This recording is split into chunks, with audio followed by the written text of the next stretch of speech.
ఎందుకు అన్నా అలసు నీకు ఆడపిల్లంటి దురుసు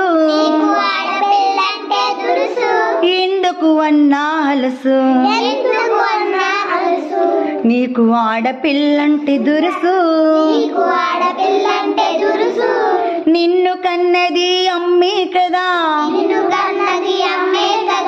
ఆమెది ఆడ జన్మే కదా నిన్ను కన్నది అమ్మే కదా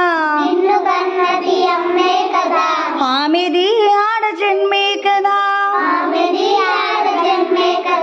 ఒక్కసారి కళ్ళు తెరచి చూడుము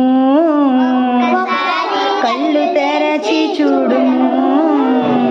చరిత్ర పుటల సారాంశం గ్రహించుము